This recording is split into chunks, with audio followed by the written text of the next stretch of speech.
Alright. What's going on, X people? This is gonna be GME video, GameStop stock. Asked you guys to choose a stock, and I said the most amount of likes, that's the one that I'll make a video on today. So you guys got it, right? I see we get here a lot of Tesla, a lot of ASTS, and GME, MC. Um, Kind of equal 99 likes, but then you got another comment on GME with 14 likes, so that's way more. So GME is what it is. The GameStop. So here we go. Okay. Let me just first of all talk quick about how did we even get here, right? I know we got a lot of people that are bullish GameStop. Obviously, GME is a very popular stock. You guys know that personally I am long GME. I like this stock. It's not because I believe Moss is coming tomorrow, and it's not because I think the company is in an awesome place. It's because a lot of other reasons. Something related to, I would guess, liquidity in the markets, where they at, the way I kind of played stonks. Even though, as I've said a few times already, I don't think GME is meme stock at this point. Maybe it is just because of the hype and the amount of retail that just talk about it all the time and like it, kind of like Tesla, right? Even Nvidia, you could call it a meme stock at this point.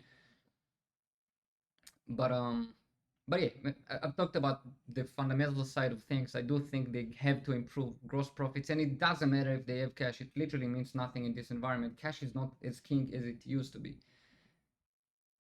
Now we want to prove that you can actually utilize the business model you currently have, which is also not that clear, grow the business, improve margins. Again, there are a lot of things that are deeper in balance sheets and not many talk about. That's the most important thing if you care about the company, right?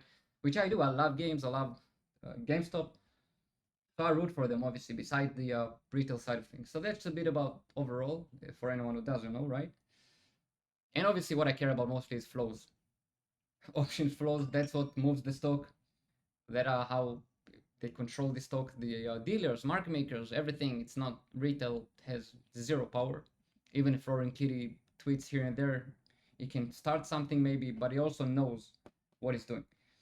His timing when he jumped here, if you guys remember, we talked about it a lot of times. Not many liked it, but that's exactly where you want to like a stock like GME, when everyone hates it. And just quick historically look, the last January 2021 squeeze, when it dropped back down, liquidity pulled it and the demand entered this zone, right? That's a 4-hour chart, so kind of a short term, but just to kind of really show you price action. Obviously, that's where it pumped back up at the end of February 2021. You saw a lot of demand and it went all the way back from 10 to 80 something. And that's obviously split adjusted prices that I'm talking about here, right? But still a huge move. We're talking about around 800% of a move in less than 3 weeks. That's crazy. So that's when you saw demand. And that's also the same area that you basically squeezed from in January 2021, right? So once we kind of touched this again, all the people that acting like they're geniuses, no one's genius, not me, not no one. A lot of people saw it coming, beautiful. That's what I love seeing. I want retail to win. More importantly, is not only seeing it coming, but it's to actually be on the right side of the trade. Again, people can hate me for it, but I want you guys to win. I want retail to win. So I don't care about being right. What important is to be on the right side of the trade. You want to make money. I know people that changed their lives in January 2021. Same here. So again, you can say whatever you want. You can still like the stock long term. You do you.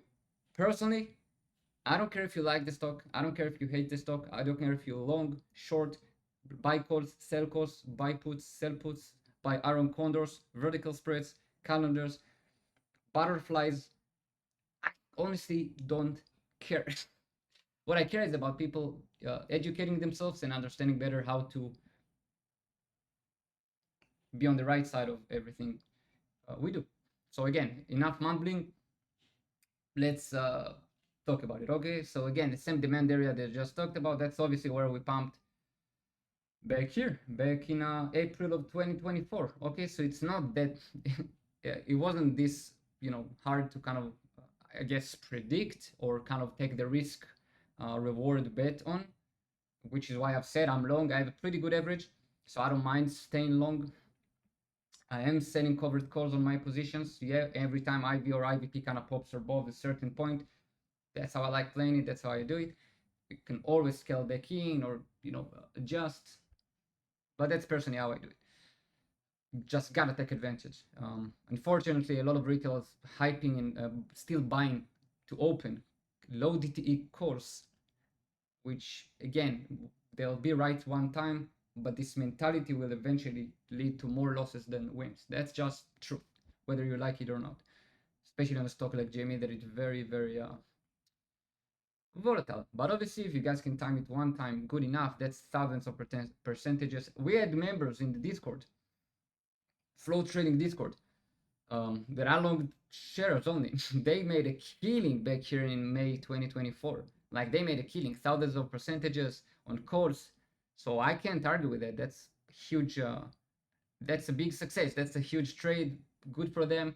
And again, in FOMO, peak FOMO, when everyone's kind of talking about that's it, moon is coming, that's when you usually want to sell the FOMO. I'm talking about options. You, as I've said, you do you, not financial advice, not any type of advice here, just talking about my thoughts, my opinions. All right. So again, going to talk now about the chart. Let me know if you're even interested in everything I just talked about for like 5 or 6 minutes, or if you just want to see flows and charts. Let me know in the comments, because I just try to talk about everything. So anyways, we saw the demand back here, right? And obviously the main thing was the flows. We saw accumulation. We saw a lot of put selling here and shorts covering through puts. That didn't look like shorts. It didn't look like put selling to cover short, which happens a lot only for downside, meaning a lot of time you'll see short puts enter as a way to cover shorts, but it's not going to be bullish on the stock just because of where the stock is at, the sector is at, the cycle is at. So they're just selling puts because they want to cover shorts. It's just going to drop lower. At this point, you just everything added up, right? The chart, the flows, accumulation as well that we've seen through different aspects. This was a classic selling climax, kind of a last bear trap to trap bears. And again, even kind of look at the volume here. Don't even remember if it's dark pools or not. It doesn't matter. Like you see suddenly unusual volume and then a drop. This is usually a Fugazi zone. Okay. I like to call it a Fugazi zone. So kind of a W pattern. That's obviously when we kind of saw more and more accumulation from calls that we saw later on was also Roaring Kitty. So he knew what he was doing again. He's smart. And he talked about it in his stream, by the way. He said it. He just looked at the lines, he looked at the chart, and he looked good. He used to say a lot that he looks more and more on charts and finds the value on charts, which I think it's a good thing because you should look at charts. So yeah. This is just some lines that I drew. I'll go back to the fibs in a second. I don't care about specific touches. I just want as many touches as possible, right? So ever since October 2023, which is also a very important cycle of the market because Q4 of 2023 is where you saw the leg down, but then the beginning of the melt up in the markets into 2024, right? So that's a very important cycle all the time. You kind of saw it trying to break above it, broke above it, held it. So just looking at this, even though it kind of got rejected here a few times, this was a very important channel, trend line, call it whatever you want, to draw. Then what happened? You kind of saw rejection, but we saw bullish flows, put selling. Then we saw more accumulation of bulls. Again, call buying when it kind of started to go up at the same demand zone historically, right? So at this point, as I've said, the squeeze was kind of a no-brainer and maybe not this high. I didn't expect it to go this high, obviously, but it was pretty bullish. So it was very fun playing it. It was profitable. It was great. But I want you guys to be on the right side of the trade again. So now, to me, the way it looks, that the same trend line I just talked about acted as support a few times. August 5th, which was also the carry trade Fugazi when the market dropped. And then again here, end of August. Then you have this one, which again, I'm not going to talk about exactly why, this trend line, but it's kind of obvious. That's where the price action looked healthiest. So I don't care that it broke above it a few times. That's a lot of noise, pre-market, after hours kind of price action, and it, obviously liquidity pulled it down. So that's just an obvious line that you want to draw. From here, right, like the touches that we had in mid-July 2024, you broke above it and now looked like you basically held support, right? You've kind of flipped it from resistance to support. So that's what I would watch now. Obviously, just to see if it holds this line, you can extend it however you want. We have earnings obviously on September 10th. So earnings is always something I would wait to see what they actually report. Numbers, that's going to be very important to see. And we'll go from there in terms of flows after, right? So I will show you a bit of flows because that's the most important thing. But obviously we're already kind of in a decent upside. I mean, stock went up on Friday 6.8%, which is not crazy, but at some point it just really, really shoot it high after I posted. If you guys remember on X, I posted the calls that looked very unusual. We talked about it in the Discord, obviously, more. But I posted GME that someone's buying a lot of calls. What's happening here? Posted the chart exactly with these lines when it was here, and then you guys saw, like, I think 15 minutes, 20 minutes, 30 minutes after I posted it, Rolling Kitty posted finally. So not a surprise. He obviously bought the flows, which we'll talk about it now. Lots of speculation whether he just bought them to open and then sold it to take profits, to trade them. Some people say about exercising, a lot of nonsense and misinformation. Stop. Wait for tomorrow, wait for Monday, look at open interest. That's gonna be way clearer. If you don't trust that he bought and then sold, okay, cool. But wait for tomorrow, look at open interest, gonna tell you much more. That's obviously the main thing that we saw, right? That's the most important, the most interesting, I would say. You got some flows here into the 24 calls for September 13th. A bit over 2,000 in one block, overall almost 9,000 volume, but that's retail naturally will participate more after pop. That's always how it is. You're gonna have call buyers as FOMO, you're gonna have a lot of call sellers kind of selling the premiums. Now you want to read supply and demand and see who's getting squeezed. So price action, again, it's important, I guess, right? So you want to watch prices, but what's important is who's getting squeezed on the option side, because now you're in a cycle where options are squeezing it. You want to see what's happening. Call sellers, call buyers, put sellers, put buyers. That's what's important now. All right. And if you do the lows of May 2020 or to basically the highs of June 2020 for a really short-term cycle of fibs here, you can see that it's kind of an interesting one, right? Because golden pocket kind of got rejected a few times. You bounce nicely from 0.786. Then you can obviously just go to an obvious lows, the 10.01, right? That's the lows. No, we had 9.95 to the highs of the squeeze of May 2024. And again, anyone's telling me that that's not a squeeze, a stock that goes up 500% in less than a month, then good luck trading in the markets. That's a squeeze. It squeezes hundreds of percentages of stock going up in short period of time. The mentality of saying it's not a squeeze, it's not a squeeze, something bigger is coming, whether it is or not, it's gonna just make you lose money every time it is squeezing. But that's a squeeze. Squeezes can be a few hundreds of percentages, thousands, it doesn't matter. And again, that's obviously the most important cycle because that's an obvious upside uptrend. I'm not gonna talk about the more cycles that I'm really watching because again, don't have too much time. It's already too long. But that's what I would watch in terms of price levels. Really simple. August 5th, okay, and I'll show you something really very interesting also in the flows right now. But August 5th, that's where you had this basically recovery, and it's also the carry trade, the fugazi of the market when everything dropped, right? So go back to the 4 hour, basically dropped below golden pocket, but claimed it kind of easy. Then again, dropped below golden ratio, but one day only, and boom, it claimed it pretty nicely end of August 2024. So that's higher lows from golden ratio. That's a good sign. Now you want to look at the 25.4 being the 0.5. From there, if we did indeed break the trend line that I drew here and now flipped it into support, that's good. That means you can actually now start and kind of looking at, I would do a channel more than a line because we want to look at demand rather than just like a simple trend line. But this is kind of what I would do, right? And I'll switch it to to green, because we'll call it a demand channel. And you see, obviously you see what's been happening here. You can take it like this if you want to touch almost the bottom, but you know what I mean. Like it touched here resistant, but then it flipped it. Even if you zoom in, I remember that we did it back there. That's where it kind of flipped it, turned it into support, and then it looked very healthy. Just held levels after volume entered, right? Look at this. It holds levels, and you just look at the chart. It looks good.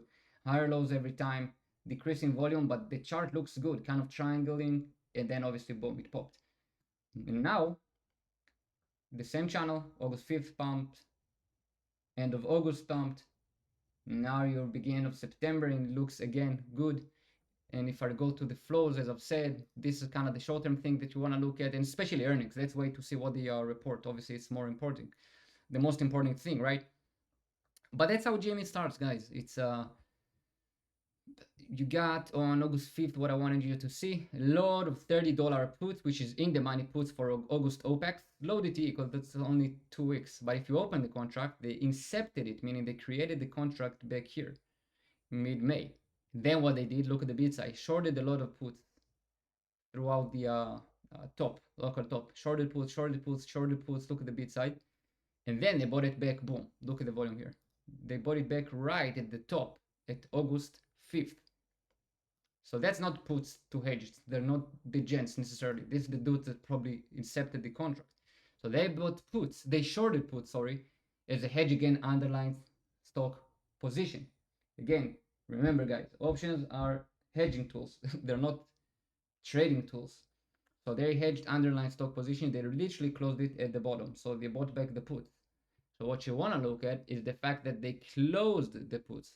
You see here the date, August 5th. How do we know it's a closing position? Just look at the volume, 777. Open interest went down a day later by 600 and something. So you know most of the volume was closing of a position. So someone closed the position that was basically open back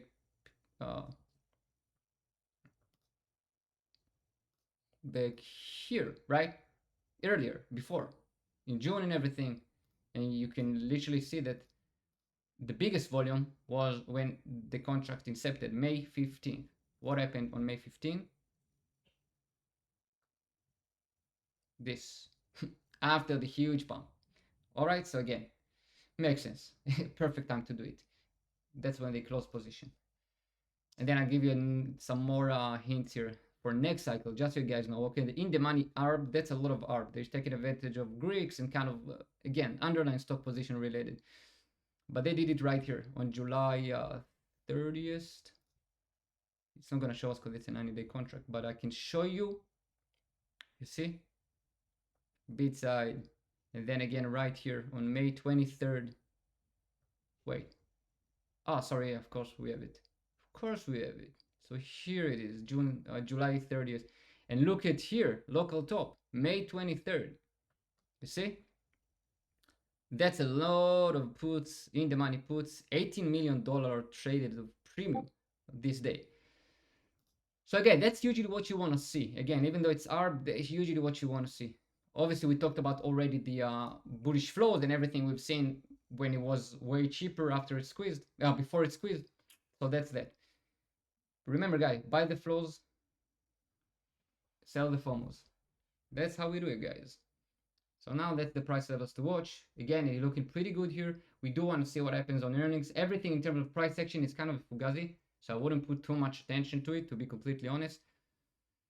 Net flows and how it actually looks like in terms of, spikes and calls and puts and everything. You can do it, yes, it can be helpful, but to me personally, it's too much noise because the stock right now is in kind of an active move, right?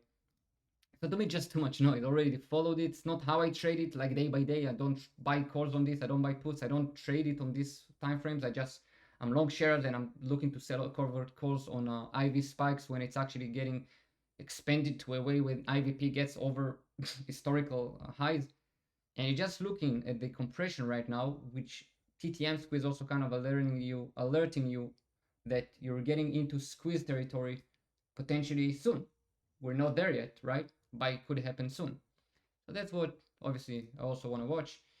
The indicators are kind of telling you bullish, which Usually I'm anti indicators because they're lagging, so I love to buy the fear based on flows and cycles, and again sell the FOMO when everything looks super bullish, and sentiment especially is very important, is very bullish. So that's why we like to go to X and read what people say. But yeah, these are the main things for now, guys. Obviously, the flows that could be roaring kitty, allegedly. We'll see. Open it's just better what happens on uh, this week, throughout the week.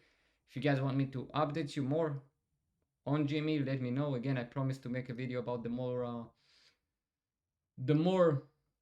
the stonk with the most amount of likes, and that was the one. So I hope you guys enjoyed it. I hope you guys you know listen, learn something. And yeah, as I said, I mean, this mega downtrend has flipped into support. So GME now is at a very interesting point, not only by itself as a stock, but also overall with where the markets are at. The cycle of the markets, which I wouldn't only say small and mid caps, but more shorted securities and shorted stocks. And overall into end of year, this is gonna be very, very interesting in my opinion. If someone big enters, then it's going to affect it, because that's how flows affect this type of stocks. So keep following the flows. You don't have to do it every day and look at the chart and look at price level, what it does on the 5-minute, 15-minute, 1 hour chart. So look at flow every day. In my opinion, better way to approach it is to have a good strategic trading plan that's been working every time. That's how I do it.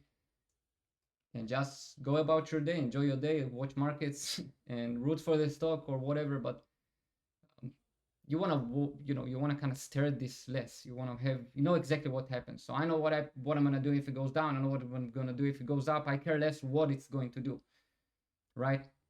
It's more about being reactive, not predictive at this point. So these are the big flows that we want to watch in terms of Roaring Kitty. I know that a lot of you guys talked about some dark pools as well. I think Bronx, the one that actually saw them entering, right? Kind of, you guys asking me about it. I don't remember what it was, like 5,000 blocks maybe on GME.